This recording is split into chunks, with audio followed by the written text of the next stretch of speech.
Thank you very much. Joining me now, Congressman Darrell Issa. Congressman, let's go with Ukraine. It's the question we keep coming back to all the time.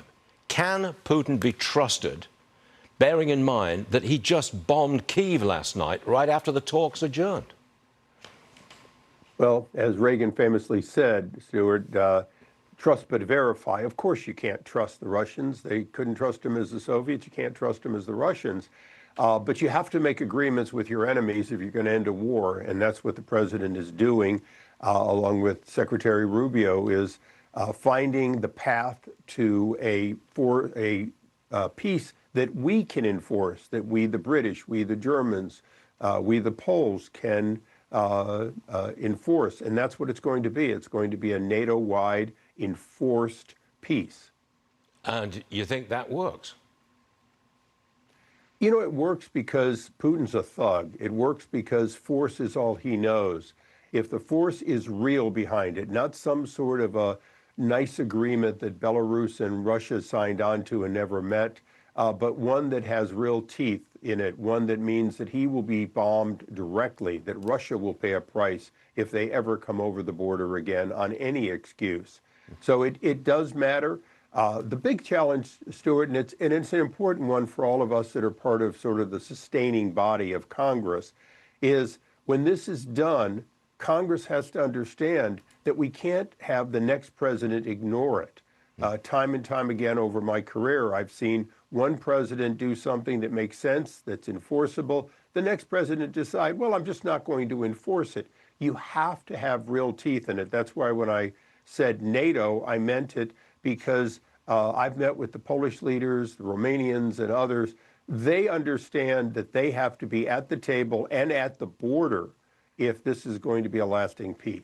I want to get back to something that Peter Doocy just reported about President Trump traveling to China to meet with Xi Jinping.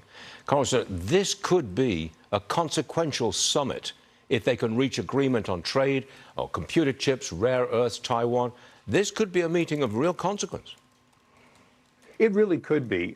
Look, the president has set up a situation where time and time again he's shown that we have the willingness to suffer personally if we need to get to a deal that no longer has them stealing all of our intellectual property, no longer is a one-way deal. Yes, we need a lot of things, but we also are a country that could replace every single thing we get from China. And the president has shown a policy, America First policy, that's going to replace some of them. And if China waits too long, we'll replace them all.